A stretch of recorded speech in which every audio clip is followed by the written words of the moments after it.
All right, that looks like it's live. Let's see. It's probably some sort of lag. A couple of minutes.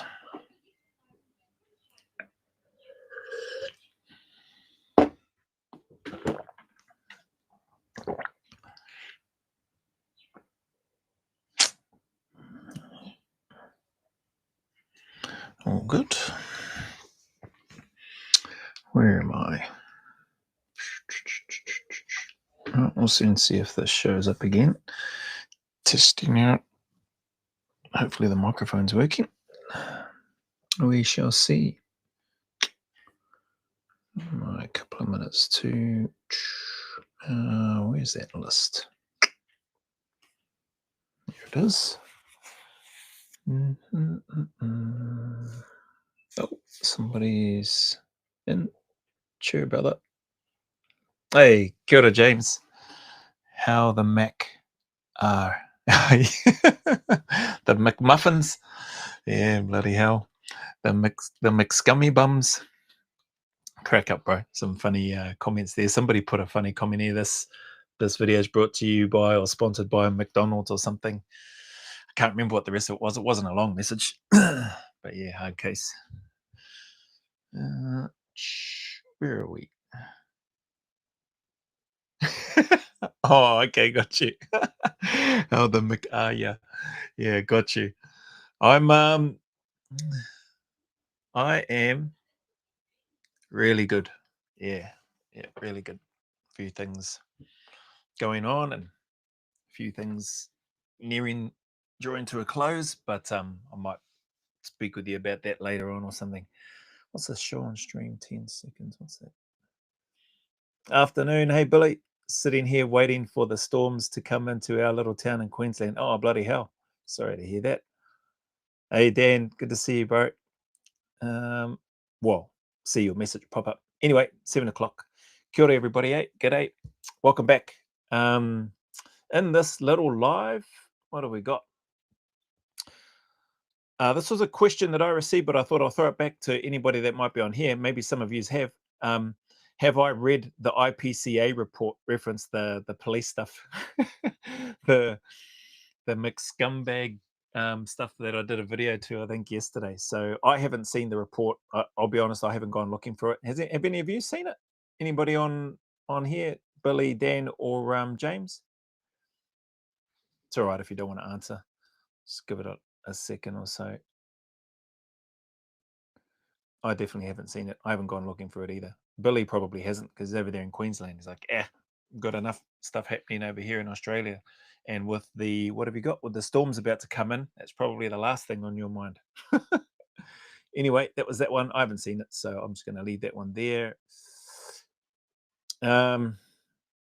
What's the next one? Oh, yeah. So this was on the back end of that. Has anybody read the report or has anyone read it? I flipped that because somebody asked me, so no, I haven't. And does it go into the pornographic content, which is apparently related to children, and the bestiality stuff, which somebody used, I think I used this term in a couple other ones, or maybe they just thought of it themselves, which McBallbag had on his devices. So yeah, I've seen some comments from people on the video that I did. Apparently it's in relation to child pornography and bestiality stuff, but other than that, I have no idea. I haven't read the report, so I don't know what's in it. But very, very, disappointing, to say the least, disgraceful in terms of whoever those previous leaders were. So hopefully there's some sort of justice done and people held to account, and hopefully something happens. But I've already seen somebody put a comment on there that accountability hasn't been happening here for more than a decade or something like that, or for about a decade, which would be disappointing and sad if that's the case. But anyway, I think that's enough on that one. Hang on, what have we got here? I know enough to know what's going on. Yeah, Kyle, bro, not on my list of things to do. Yeah. Cheers, Billy. I thought as much. Where are we? Wouldn't be necrophilia. That's dead boring. Crack up. Anyway, here's one that's come through. Hey, mate, been following your your channel for a while, like the work that you do. Just wondering if you've got any thoughts on the Anti-Hero podcast, Tyler and Brent Tucker, who are being sued for 25 million by Rob O'Neill. Yeah, listen, I saw that on, because I follow Jameson's Travels channel, and he's done some stuff in that on there. I haven't watched it in detail. I think I watched first sort of couple of minutes of one of his videos talking about some of the stuff, and it looked like he was reading through the document. But my thoughts on it, so man, it's a bold call. It's also pretty sad that stuff is happening, and yeah, I guess without knowing all the details and the ins and outs, and without being, I haven't been an avid consumer of the Anti-Hero podcast, not prior to the splits, and not since there's been a split. Although I have subscribed to Brent Tucker's Tier 1 podcast that he's got, or Tier 1 operator show that he's got, and I understand from their perspective the desire to want to have, just tell the stories as they are instead of making stuff up and exaggerating them. You're right, mate.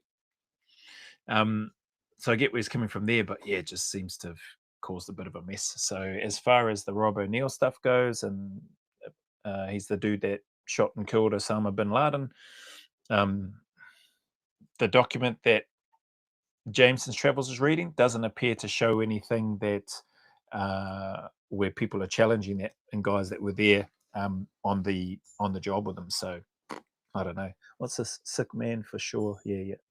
Hi, mate. Ben Hayes. Hello, bro. Evening, boss. Rubber Kiwi 79. Evening, bro. Hey, mate. Good to see you live. Hey, cheers, Paul. At Paul Gould. Hopefully, I'm saying that correct, mate. Apologies if I'm not. 4915. But yeah, pretty sad, disappointing that stuff has happened, or that there's been a need for that to happen. I've received a few comments too from the UK saying that the Walter Mitty stuff is quite prevalent in the UK. With, I guess it's the same as the stolen valor stuff. And they use a different term, the Walter Mitties over there in the UK. I think that's it. Anyway, I haven't really delved into that stuff. It's not really something. Somebody did suggest that maybe I should do some of the stolen valor stuff in NZ. I was like, I don't think I'm not aware of it anyway, and it's not something that I want to get into. So the Anti-Hero podcast, Tyler and Brent Tucker being sued for 25 million by Rob O'Neill, who is the guy that is known, from what I understand, as having shot and killed Osama bin Laden. Yeah, I don't know how that's going to go down, but it's just nasty, untidy. Maybe not nasty, it's just untidy, messy. I've read some of the comments on those there, and yeah, some people use it as I think as what do they call it? Similar to the bloody Kardashians, it seems to be is how they view it. So yeah, pretty sad and disappointing in that space. That's my thoughts on it anyway. Sad, disappointing, and I guess we'll find out in due course what the result is, whether Rob O'Neill is successful in suing and getting 25 million, or whether it's thrown out, which I don't know what's going to happen. When are you going to do memberships again, or set up a Patreon so those who want to support your channel in other ways can? Hey, thanks for that. Got no plans. I think I mentioned that when I shut down the memberships. Got no plans, got nothing on the horizon, maybe sometime down the track in the future. So that's all I've got on that one. Questions come through about selection training prep, training through injuries. Would seeking treatment for an injury negatively impact my chances of doing selection? This is pretty interesting. This has come through. I've spoken to a few people this week in particular, in and around training specifically, and a few people that are dealing with some injuries. And I think, or not, I think people have taken, I think people have taken what I've spoken about in the past about that routine, that finding a way before work, then working, then doing it after work, etc., prioritizing it. I might not have clarified as well as what I could have, because when people have asked, and they've clearly, it sounds like they've got some real niggling injuries, and some of these people are serving in the ADF and in the NZDF, and they've had this question. One, I don't know what the process is like, and if that would be a red flag. What I would say is that I think the units are well aware that injuries happen, and that's why the Defence Forces have the RAPs, or it used to be a regimental aid post, or the MTC, medical treatment centres, within the camps themselves, because they want to try to provide treatment as soon as they can. Whether it's peacetime, whether it's in conflict, there's going to be some sort of uh, medical service facility provided. So I think in that sense, the units are well aware that injuries do happen, whether they happen while you're preparing for selection, whether they happen during selection, post selection, whatever. It's a reality of life in the military, and I guess just life in general. So I'd like to think, and I'd like to say, I don't think it would be a negative impact for somebody that's preparing for selection. They get injured, they go to the medics beforehand. It'll get, so this is for a serving member. It gets added to your record because you're in there, and they've got all your files, so it gets added to that. Maybe as part of your application process these days, they grab all the medical data and information to have a look at it, to see what's current and all that sort of stuff. I couldn't, I'd like to say, I don't know, but I'd like to say and think that it wouldn't be um, a stumbling block to getting on selection. Maybe depending on how close to selection it is, and maybe depending on what it is. If you've broken something and selection's just in a few weeks' time, well, the reality is it's probably not going to be healed up enough for you to go on selection anyway. But some sort of sprain and strain, and it's happened a few weeks out, there might be a little bit more leniency, or maybe not so much concern. I think at the end of the day, it's a personal call. And a few ways of going around it. I think the first option is always seek professional advice first. Get the scan so that you know exactly what it is that you're dealing with, roughly how long it's going to take, or how long that type of injury might typically take to heal fully, and get specific rehab training exercises so that you can heal faster, and then get back on the wagon, so to speak. So that's my take. That would be the first option to do. If you're super worried about it, and depending on how far away selection is, if it's closer than what you would like, or whatever, yeah, again, your call. You know your body better than I do. So if you think that you can go to Dr. Google or Dr. YouTube or Dr. Chat GPT and put in your signs and symptoms, and maybe get a diagnosis that way, and then try to find ways online to rehab and heal up that particular part of your body, whatever it might be, then do that if that's something that you want to do. But again, I'm not suggesting you do it. I'm just going off what's in my head right now in relation to these questions and some of the stuff that I've spoken about with people that I've had the chat with. And then in regards to this question, one of the things that I was going to say as well, and the people that I've spoken with this week in particular, I've it's sort of triggered something in my mind in and around what I've presented when I did that generic training program and put it up. So a number of these people have been following the generic plan, which is cool. They tweak it obviously to suit their work, their any niggles, family situation, hobbies, interests outside of their work, etc. And that's cool. That was the intent of the generic program. But when they've gone through that and they've spoken about some of the injuries that they have, I don't recall speaking about the fact that I was really lucky. I don't recall having um, any real major injuries during my training and build up lead up to my first selection in NZ. I don't recall having any significant injuries leading up to my selection in Australia. So really blessed in that sense. I think in NZ, I think I've spoken about it.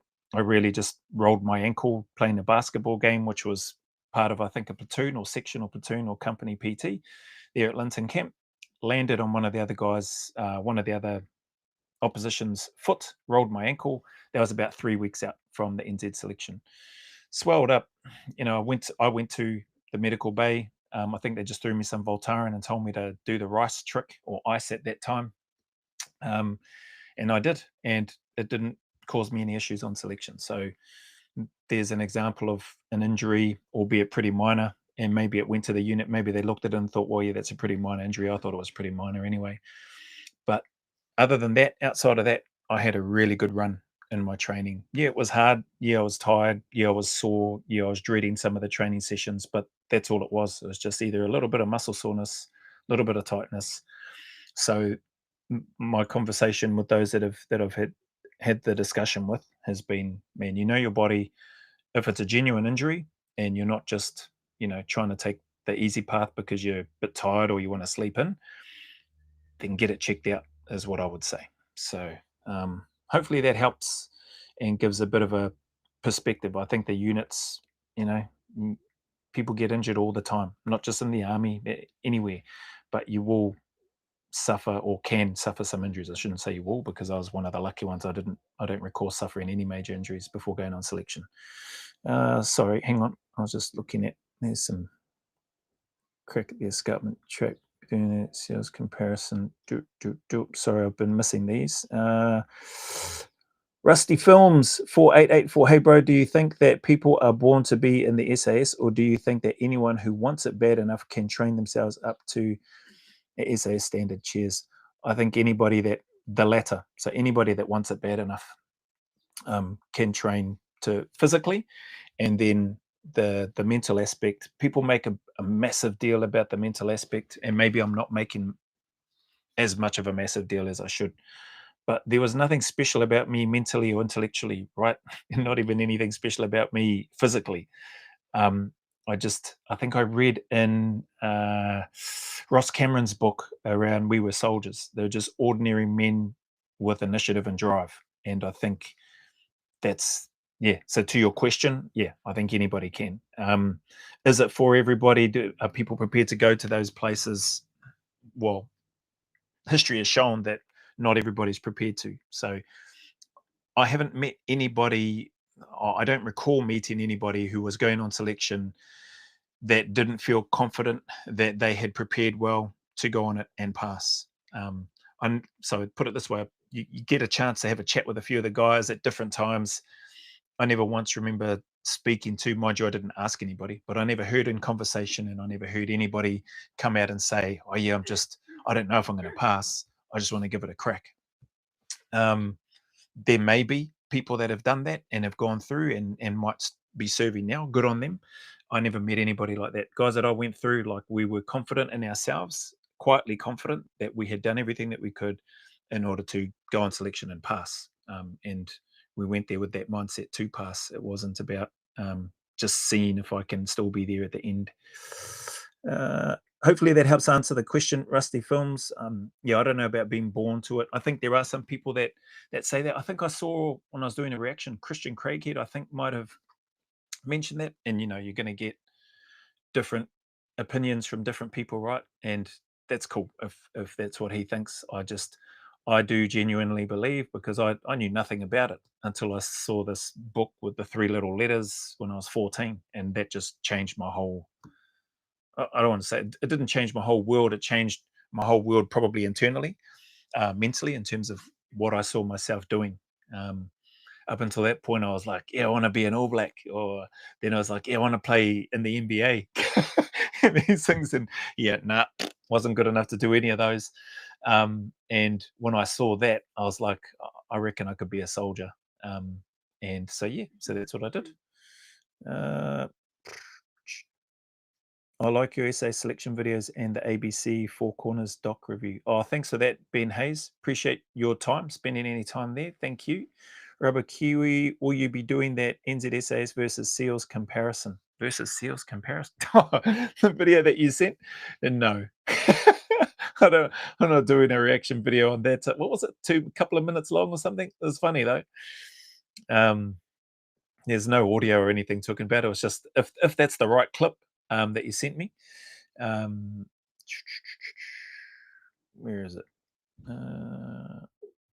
I might have a crack at the escarpment track on Sunday. That's awesome, Dan. Yeah, that's an awesome trail. Is it suitable for my little man who's 6? Oh, hang on. Sorry, this thing just scrolled up. Who's 6? I think that's what it said. Who's 6 years old? Thanks. I probably wouldn't. My wife probably wouldn't let me take one of our kids at 6 years old on that trail anyway. So yeah, yourself, yeah, but maybe not the little fella. Not unless you plan on putting him in a backpack and carrying him for a large chunk of it. But again, your 6-year-old better than I do. If he's hearty and capable, and you reckon he's up for it, then maybe take him. Might be a bit for a 6-year-old. Oh yeah, okay. Cheers, Charlie. He's already jumped in on that. Charlie29, Mike. Christian, hey Joe, just checking in quick today, off to work. Hey, cheers, brother. Appreciate you. we'll watch later on. Yep, no worries, mate. Go well at work. Have a good shift. Catch up with you later. I'll give you an update in the messages on IG. What's this, Ben Hayes? I don't know exactly, but I think my uncle served in SSR roughly same time as you, and now he's a bit older and he's working for OzGov in Japan Embassy. Oh, okay, your uncle. If you reckon same time as me, or actually, I don't know if you want to share his name, so you might not want to.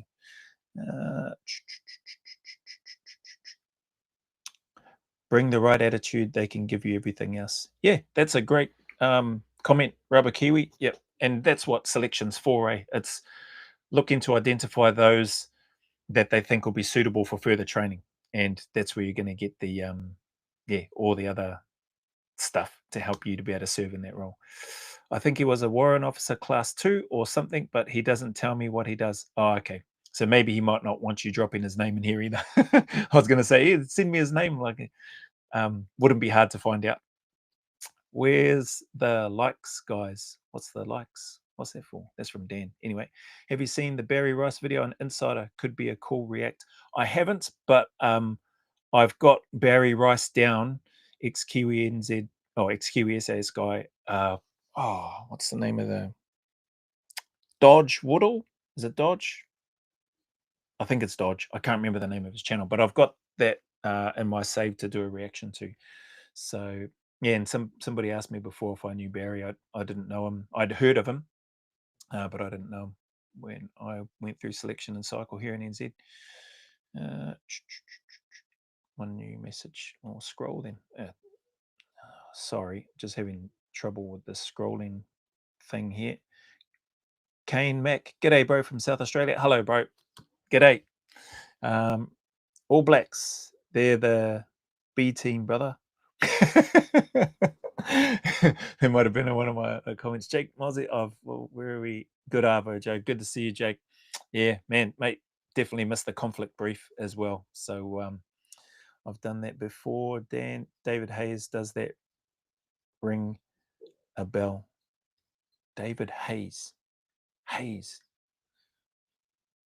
Not right off the top of my head, but if I saw a photo, it 100% more than likely would. I think he went to. If any of you live up to the Waikato, I found the Ngarua Wahia to Waingaru Hills run brilliant. Take your togs and have a swim at the end. What do you think about tactical combat casualty care? We train and equip in Ukraine. Any thoughts on improvements?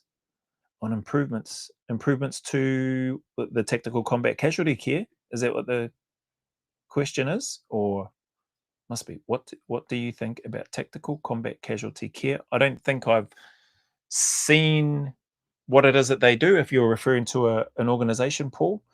But I'd be keen to have a look and check it out. I've done plenty of hostile environment trauma courses in the past, and some of those over in the UK.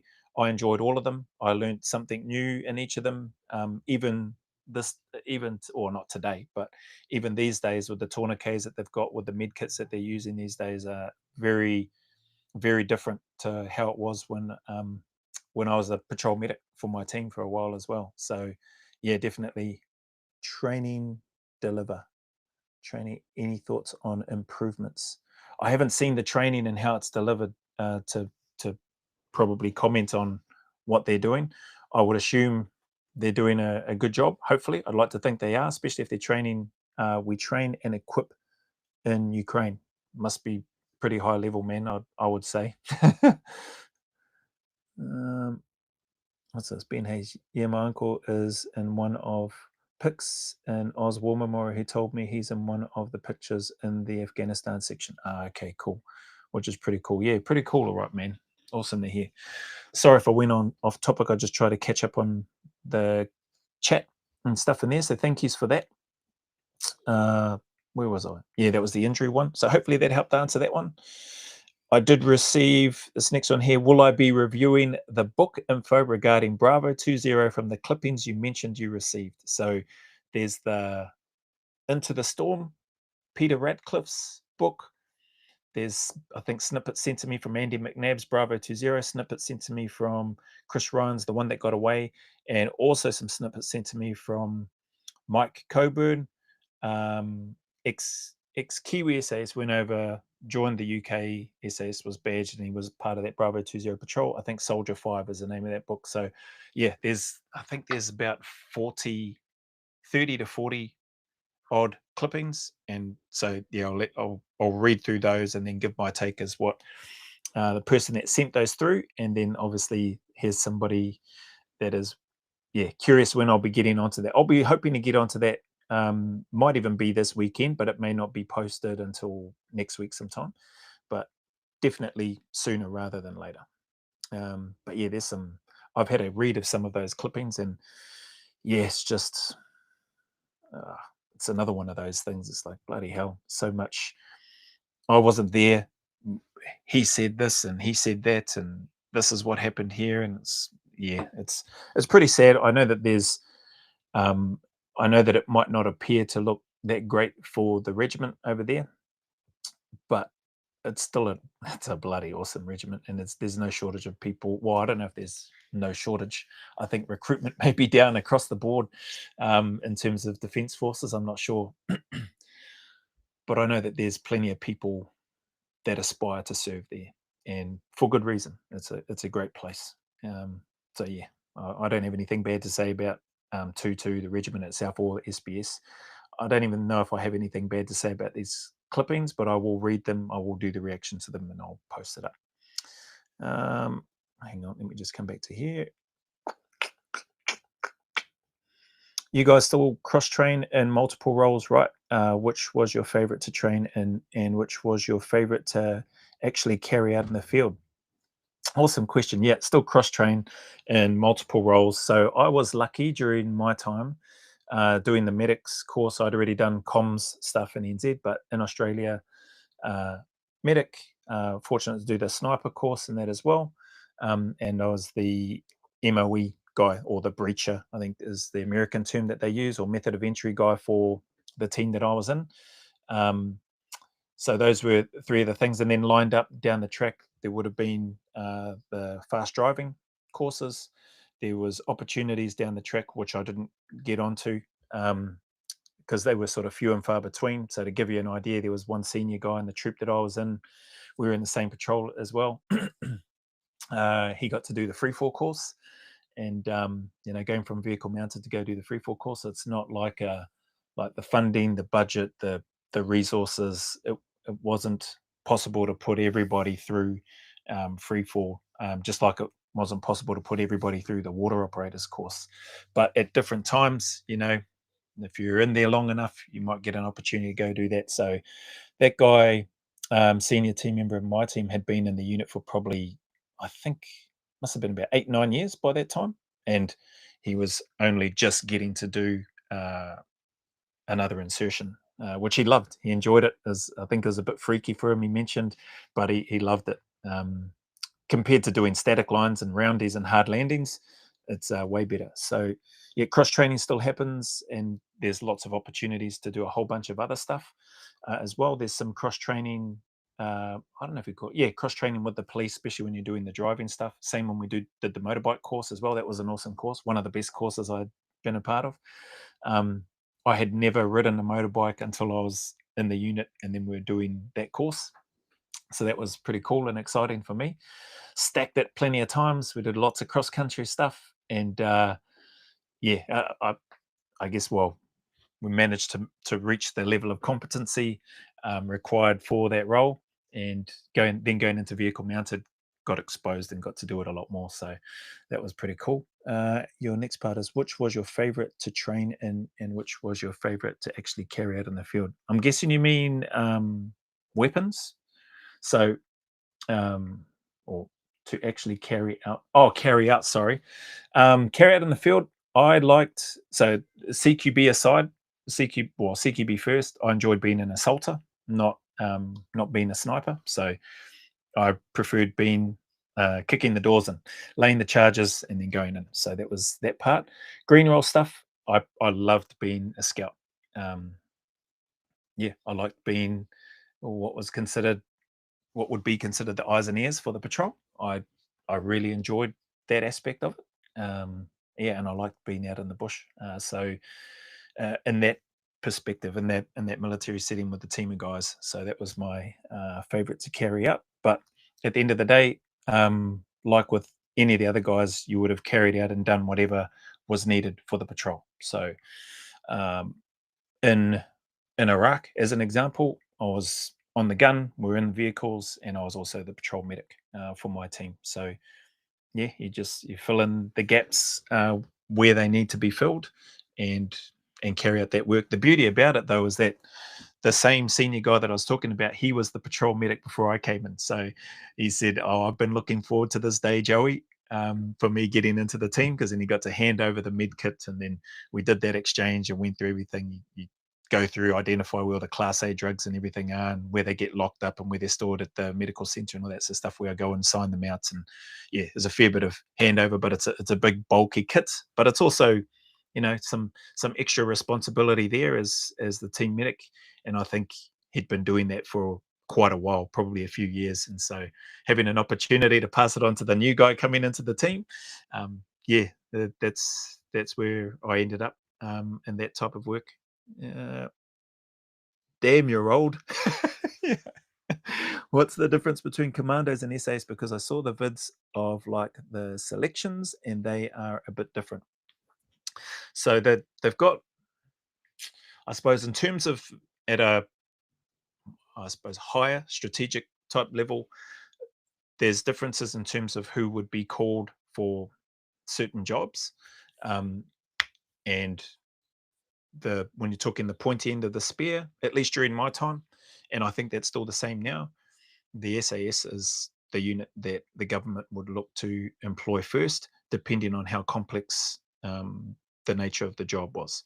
Commandos are right up there, though. Don't get me wrong; they're an excellent unit, and they're battle tested and hardened from 20 years of the global war on terror, right? So they're even better now. What have we got? What's the difference of commandos?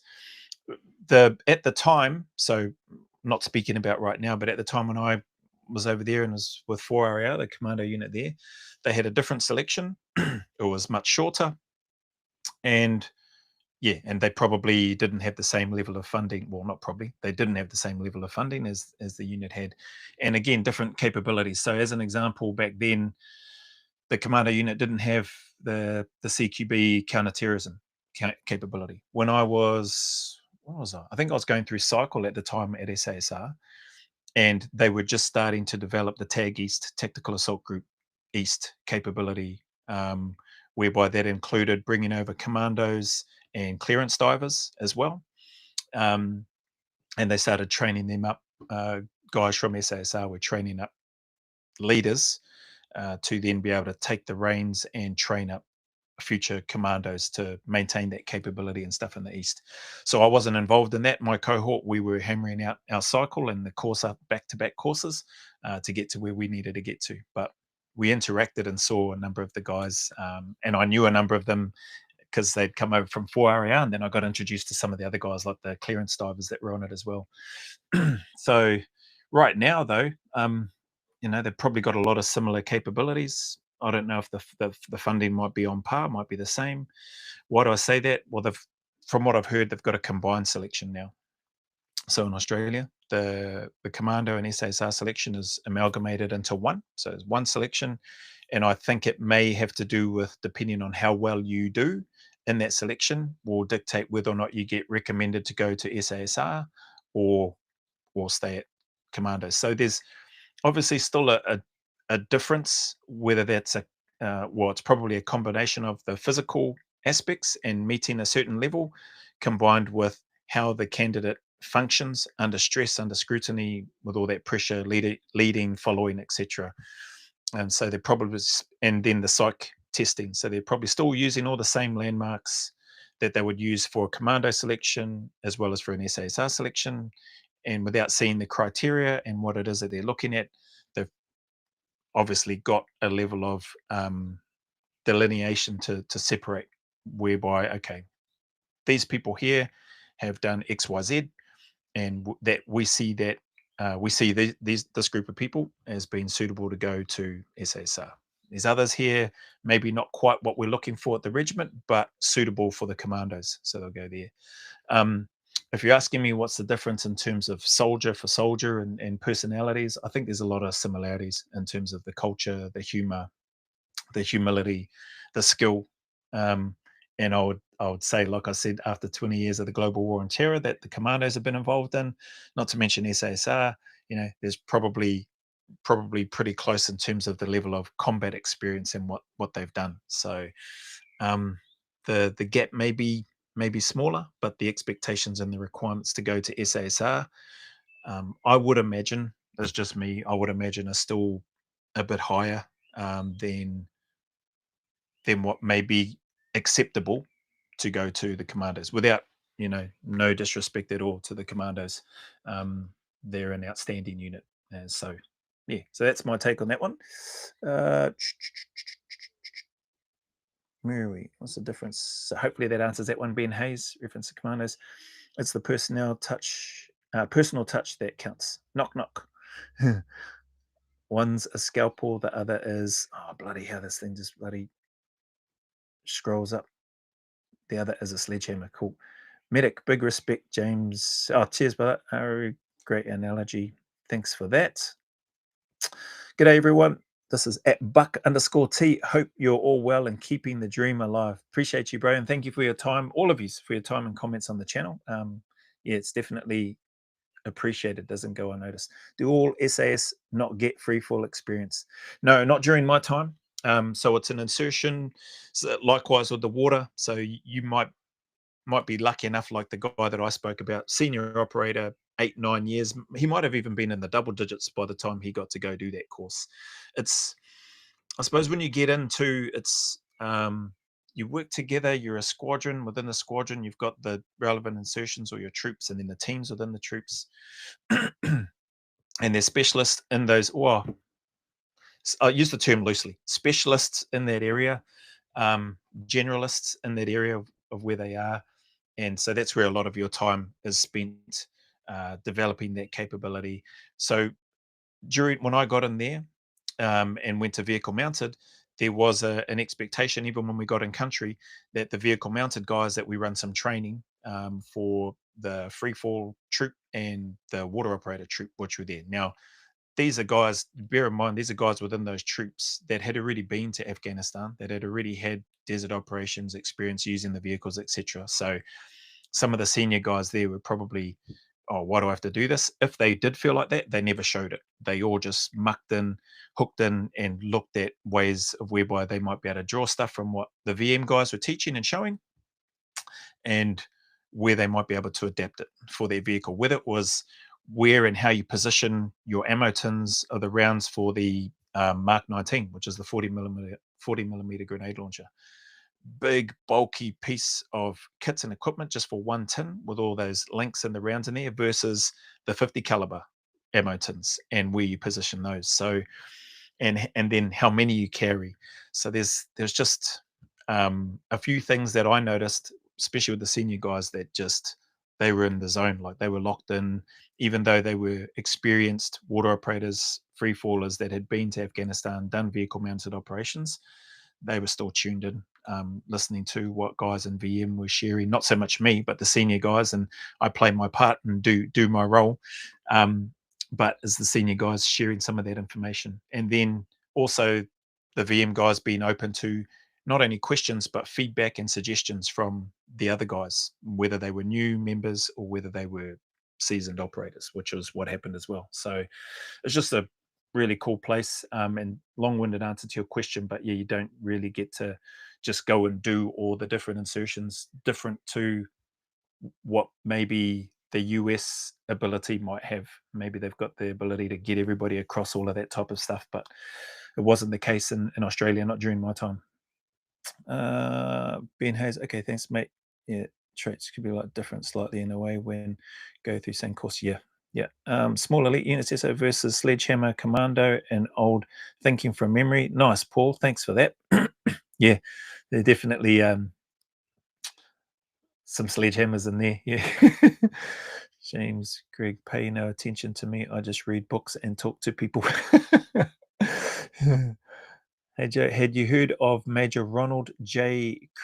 Crew? No, Major Ronald J. Crew. I haven't, Jake. Sorry. My guy fam needs me. Great live, brother, and I'll catch you on the next one. All good, Dan. Thank you. Yeah, where was I going with that? Oh, so just on the back of that, I don't know if anybody's seen that Bravery and Betrayal documentary on Australian SAS. It's available on a whole bunch of platforms, but you can. This is me shamelessly plugging it, but it's awesome. I paid for it yesterday after having a chat. It's one of the questions that I'll get to in this live. I didn't look to just rent it. I wanted to buy it so I can go and watch it again, obviously, when I feel like it. But man, some heavy stuff in there. It's a great documentary. You know, people will look at it and say, well, that's biased. It's done by operators and of the unit. And yeah, they've done that because they felt that their hand was forced because they weren't getting the support from the ADF, from their leaders, where they thought they would have had that. And so, you know, it impacts them too, to know that a vast majority of those veterans left the regiment, all that experience gone because of feeling let down and isolated and deserted by those that are supposed to be your leaders. Was pretty, yeah, it's pretty gutting to listen to. But aside from that, yeah, there's some stuff in there that I bloody teared up about, well, especially with regards to some of the people that had lost their lives and that sort of stuff, and some of the other things that were happening. But it was also cool to see faces of people that I had the privilege to serve with, some really, really, really good people. So anyway, if you haven't seen that and you feel like watching it, you can see it online now. You don't have to go to Australia to go watch it, which was the which was the case at the time. Um, where are we? Thanks for all your advice, cuz life's starting to lighten up a bit finally. Still got a long way to go. Oh, all good. Nephi Lim NZ. Um, yeah, thanks for your message. Do you know any of the guys involved personally? Oh yeah, if you're talking about Bravery and Betrayal, yeah, yeah, a vast majority of them. There's probably only, I think there might have only been two faces that I didn't recognize, or three faces that I, didn't know, didn't have anything to do with, but the rest, yeah, had a pretty good connection. Some a stronger connection than others, but yeah, good guys overall. I thought you'd get to learn all different kinds of inserts within the operator training course. Now, again, different. Hey, I'm not sure what the American side of things is really interesting. Their operator training school, or OTC operator. Maybe that's the operator training course, OTC. I think that might be the, what is it? Acronym? Analogy? Not analogy. You know what I mean? Abbreviation. Um, Acronym. Thanks, darling. My wife in the background. um, so yeah, it's different in Australia, and I can't speak to what it's like in NZ because I've never got badged in NZ. So Stephen, they're going after two SAS members for things that happened fighting the IRA.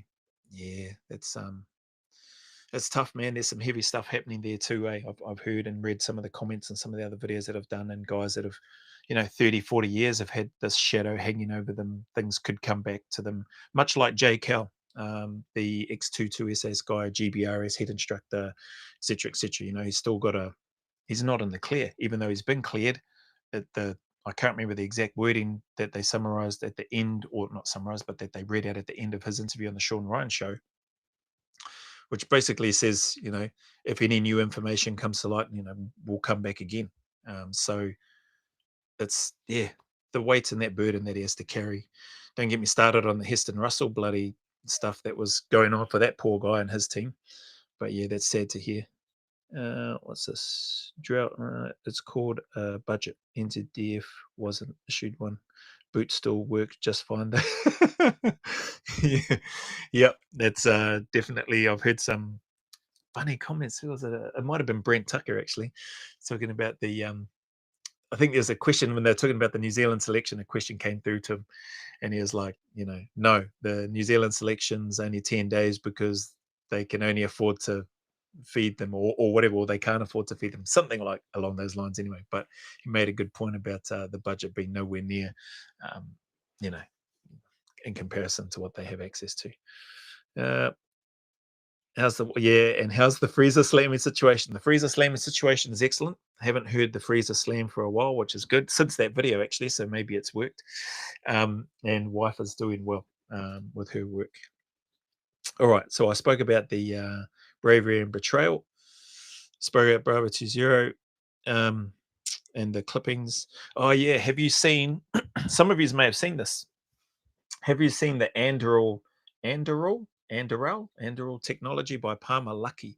And what do you think of its place in modern warfare?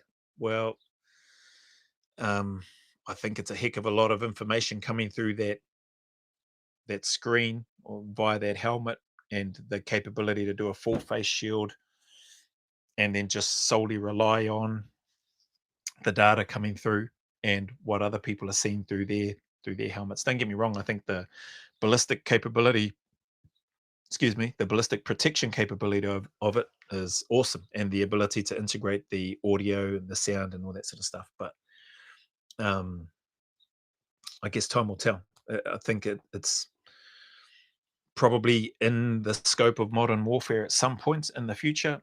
Is it right now?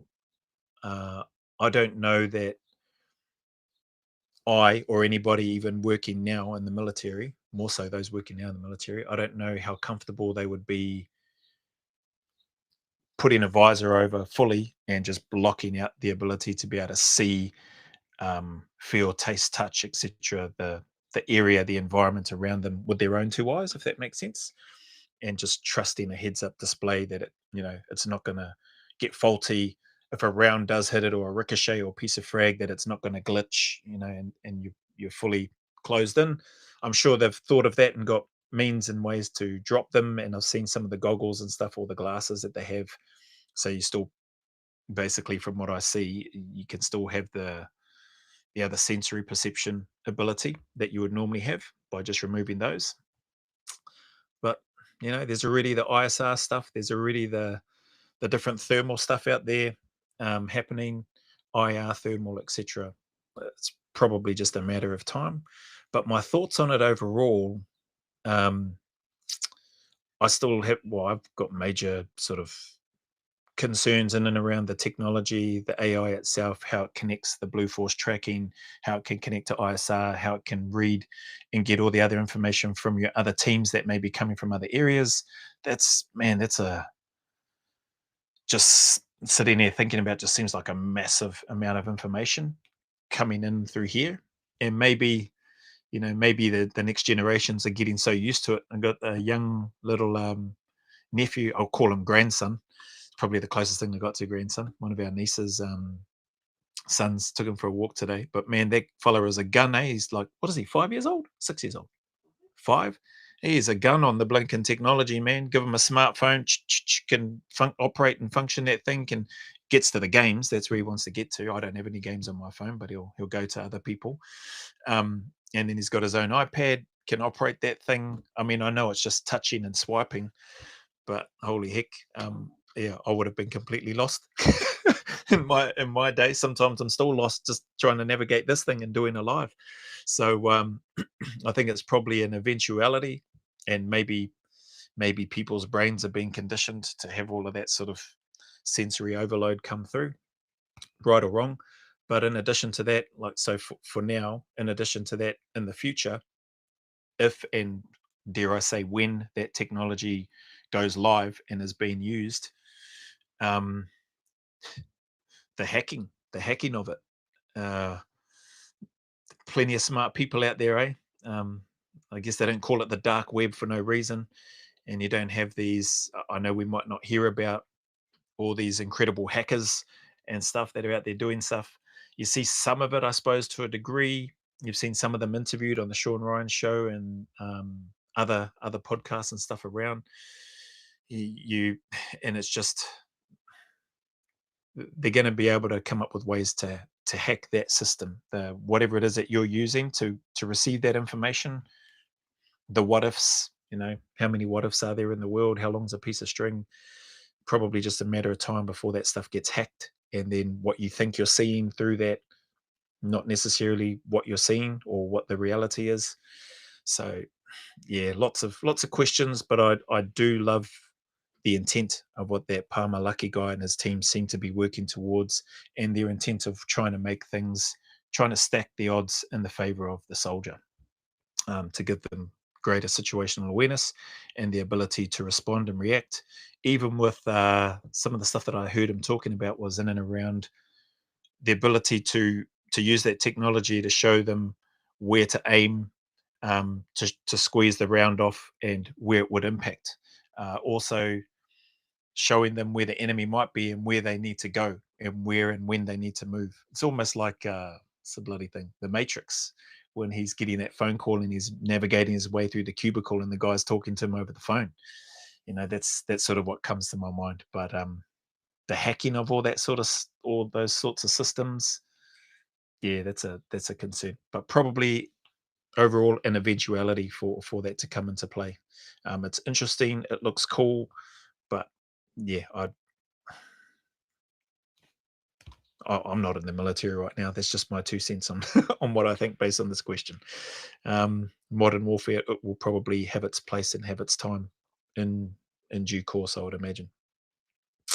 Oh yeah, people were interested in terms of, I spoke about the Kokoda Trek or Trail, not Kaikoura Trail down in the South Island, but the Kokoda Trek in PNG. So next year, April, Anzac Day 2026, a few days prior to, and then a few days after, I got approached by one of the guys who's in Bravery and Betrayal. He is the chair, I think, for the Pillars for Pilgrims charity over in Australia. And yeah, they're putting on this trek. As far as I know, basics. I had a meeting with him the other day, talked through some of that stuff, some cool stuff. I won't go into all the details, but I can give some broad brushstrokes of it. Half civvies, half ex-operators. What they're hoping and looking to do, which I think is incredible, and so fully supportive of it, is they're hopefully they can create a chapter across the Five Eyes, is what they'd like to do, and they're planning and doing things like this. So the Kokoda Trek is one. So half civvies with ex-operators doing the trek together. It's a bit of a knowledge transfer opportunity as well as taking in and soaking in the history. The trek itself is being conducted by one of the guys I interviewed a while ago on the Epic Alt Outdoor podcast, Travis Hogart. Sorry if I'm pronouncing the surname wrong, but ex-Australian Federal Police officer, did a whole bunch of private security stuff. I think he might have been an air marshal in that as well, from memory. He runs the Kokoda Crossing business that he does, and he runs excellent trips and stuff in that over there. So he's partnered in with and supporting the Pillars for Pilgrims. There's a whole bunch of other stuff. They've got a website. I think it's pillarsforpilgrims.com.au, and they're doing some awesome work in and around the place. So the trek has been done professionally by people that run those treks who have a deep understanding of the history of that space and the significance of the different parts of the trail, what happened, etc. So there's some storytelling and stuff there. There's an opportunity for the civvies to connect and mix in. It's not just go out and thrash yourselves and do a stomp. I think when I had the meeting with Slotty, he was talking about it. He goes, I think he mentioned when they did it in a few days, but the plan is to do this one over 10 days. So not just going out there and then trying to get to the end, which could potentially be a bit of a habit for ex-soldiers to just get the gear on and then here's the start point, there's the finish point, go. So I like the sound of that, just in terms of the civilian aspect of it and connecting with other people that come along. So there is a bit of fundraising and stuff involved, which they've done, but they have been kind enough to sponsor me to go. He did say subject to the funds coming through, but then I just got comms from him today saying that, yep, the funds have come through.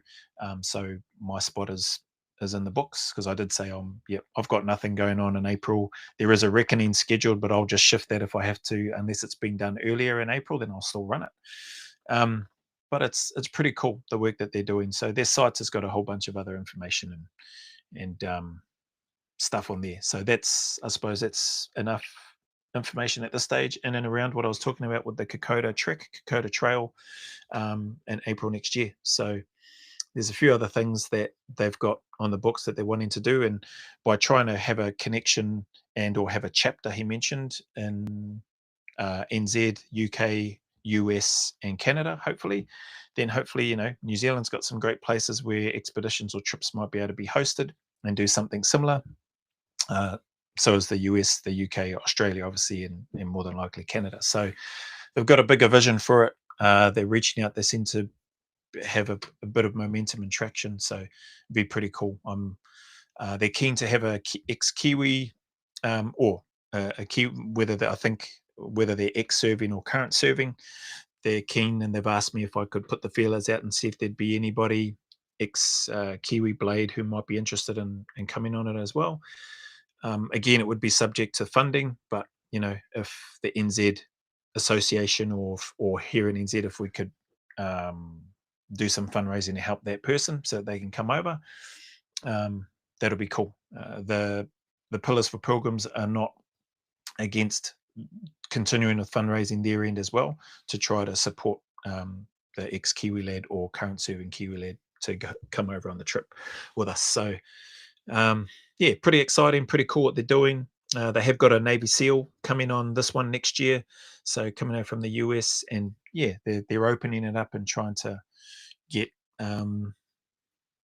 ex-SOF, for want of a better term, or ex-SF on these trips, and then where they can, also opening a space for civilians. They're not going to be hundreds and hundreds of people, so I think this one is maybe 20 all up, 10 operators and 10 civies, or it might be 5 and 5. I'm pretty sure it's 10 and 10. So, but it's exciting. It sounds cool, and I like the idea behind it. We've already got the charities here in NZ, NZSA's Association, No Duff, Soldiers, Sailors, and Airmen New Zealand. SANS, I think, is David Benfell is the dude anyway that set that up, and they do. There's charities out there that do a whole bunch of great work. So yeah, maybe, who knows? Maybe they might be able to get something happening there. So that's that piece.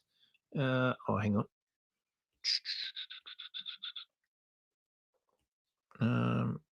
They'll find a new bloody hot. How likely do you think nuclear confidence soldiers going to become obsolete at some point? Sorry, I'm just scrolling back up, trying to get to where was I? It's called budget. Oh yeah, that was. Yep, the wife as well, Dan, from what you mentioned, and the freezer. Oh, bloody hell, this just shot up again. I think every time a comment comes in, it shoots up. So, sorry, all good. Charlie, would operators get bored during peacetime, only training and not putting their training to real world use? Potentially, but the guys that I met when I went in there who had just come off, a pretty busy schedule.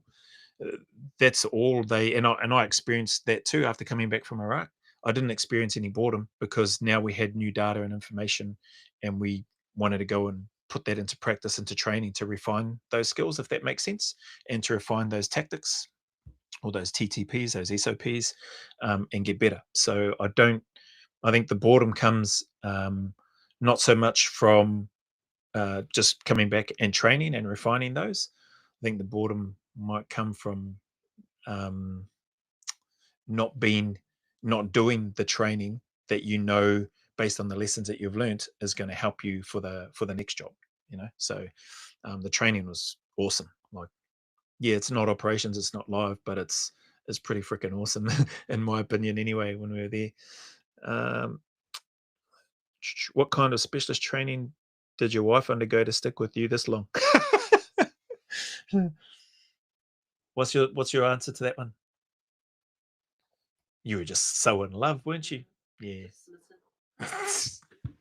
Just smitten. She's sitting there with a smile on her face. Yeah, whatever. She just learnt patience, I think. Yeah, patience. Soldiers are going to become obsolete at some point. Buck_T, possibly, possibly. Yeah, if they can crack the automated drones, wouldn't that be a sight? But then, oh bloody hell, they've got more concerns of more concerns of what happens when those things take over or AI takes over. Who knows, eh? I know I don't know. That's one thing I'll say. Um, it would be bloody hot.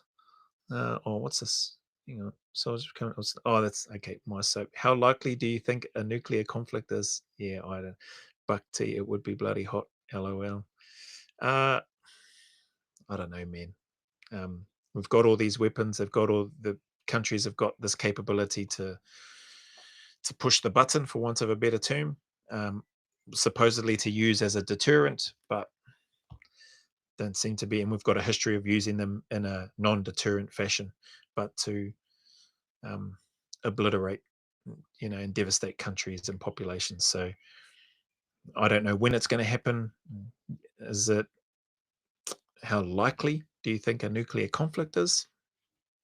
I don't know how. Yeah, I don't know. I don't know how likely it is. It's going to suck either way. Well, it's going to suck if it happens. But T, no, they won't. They'll just find a new way to fight. Yeah, like that. I think as long as there's people on the ground, we're always going to involve ourselves in some way, and they're always going to be involved in some way. I think anyway. And Keith Billy, you prodded my memory when you mentioned technology. People can't read maps nowadays. Something I recommend everyone learns and practices. When the tech fails, the Mark One eyeball and brain is needed. Great comment, Billy, and sort of ties in with some of the comments on that Hugh Care HL podcast with Chris Ryan and oh bloody hell. Apologies, I forgot the other guy's name. The other guy with the beard, one of the reactions that I did recently anyway. And he was talking about that people were relying on GPSs. It's great that selection courses still, you need to have that basic skill, map reading, to knowing how to convert those, knowing how to shoot your bearings, conduct a resection, etc., knowing how to map to ground. So yeah, that is definitely something that should be there. Even you remember the UBDs or CBD booklets that used to come, and you'd be on map 10 and then it'd say connects to map blank and 49. So then you've got to, go turn to that page and then work out where you were. I used to like those. I haven't seen one around these days, but those are cool. I thought anyway. And then maps came and Google Maps, and things have just become easier and easier. But yeah, the old UBD booklet was a good tool for that, in addition to military maps and that sort of stuff. They're building out autonomous environments that will be on a single unhackable blockchain, brother. Okay. All right. Well, hopefully nobody's working it. I'll dig up some of the info and send you a link. Thank you to it. I guess people haven't been able to hack the what's it, Bitcoin? Not that I do Bitcoin, so it stands to reason that they probably can build out some systems similar to work on that as well. Like like button guys. What's that, Dan? Oh, it must be like button. Sorry, I can't even see it because I'm in Riverside. Kokoda Trail doesn't have whale watching though. Yeah. Phil Bonner XNZ over in WA may be interested. Pretty sure he did Kokoda last year. Should be able to contact him through the association, Joe. Thanks for that, Phil Bonner. Yeah, there's a few names that come to mind from the unit here and guys that are back here. But yep, that's another one for sure. I want to try to. I'm not too sure yet. I'll contact some of the guys that are still serving and guys that have got connections with the association and ask how best to approach the association. I want to try to go through whatever channel that they might have, even though I haven't been asked to do that. They may, I'm assuming with their charity and the association that they have and supporting veterans and the family members in that within that space, they might know of somebody that might benefit or whatever. Let's see, LMAO, what's that? Buck's my name. Make it easier on you. Cheers, Buck. Yep, that's definitely easier. Wish I could get a UBD for the country areas. Yeah, I don't even know if they're still around these days. Maybe they got destroyed. Gotcha, Dan. Thanks for that. Yep, hit the like button. That's all. Gotcha. Yep, I understood. All right, where am I?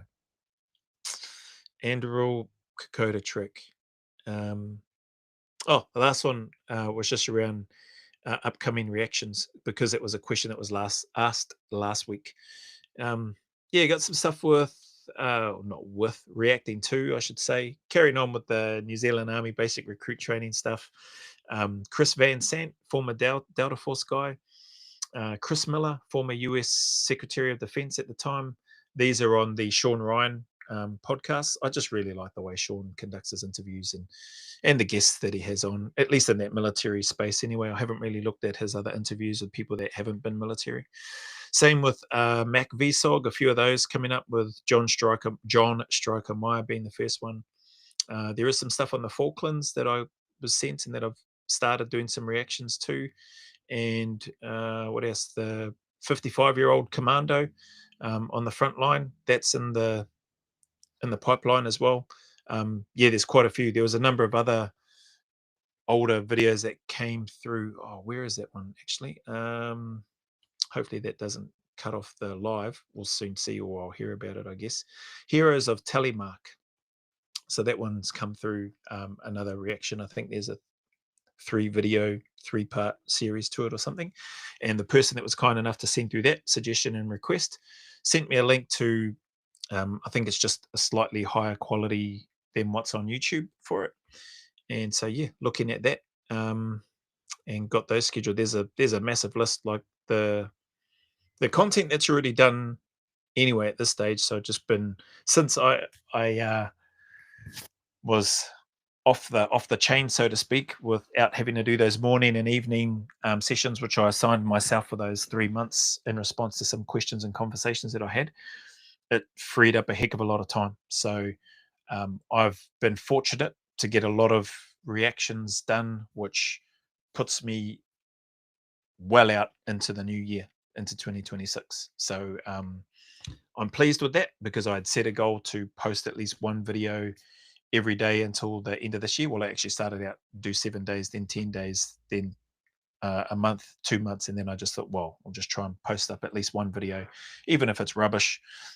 Trying to not make it too rubbish, right through to the end of this year. So that's going to be sorted, and then wanted to give myself a bit of breathing space over the Christmas, New Year period, so I can spend some time with the family, and and spend some time there. So that's been helpful. Ever read a book, The Grey Ghosts NZSAS in Vietnam, accompanying doc on YouTube? Nah, no, I haven't. Rubber Kiwi, haven't read that book. I'm not a reader. For anybody that's, even when I was doing the reaction to, like, I'm not an avid reader. It's not something that I'm like, that I get super excited about. I'd rather watch the movie. I'm that guy, and I like knowing what happens at the end too. So I'm also that guy. If there's highlights come on sports or whatever, I want to know that my team has won, and if they haven't won, then it's not a highlight, and I'm not watching it. So, yeah, there's some people that don't like that don't like the spoilers. If I'm, even in the UFC, if there's a fighter that I like, and I want to know the result, and if the fighter that I wanted to win doesn't win, then I'm not watching it, because it's just going to annoy me even more. So yeah, but each to their own. But I haven't read the book. I'm not a. That's where I was going with it. I'm not a avid reader, but I can read. Like, just so you know. But I'm not a. I don't go out searching for books to read. I have got a few books from the guys like Harry Moffat, 11 Bats. I have got Mark Wales' book as well, The Survivor, and I have been reading through those. I haven't finished them yet. What else's book have I got? Can't remember right now. I think there's a couple of other books that I've been sent, kind enough, by the authors, and I haven't finished reading them. So that gives you an idea. I think Bravo 30 is another book. So Des Powell, I know that guy, X22 guy. I was fortunate to work with him in the private security sector. Awesome guy. And yeah, heck of a lot of experience. I think, pretty sure he was ex-parachute regiment.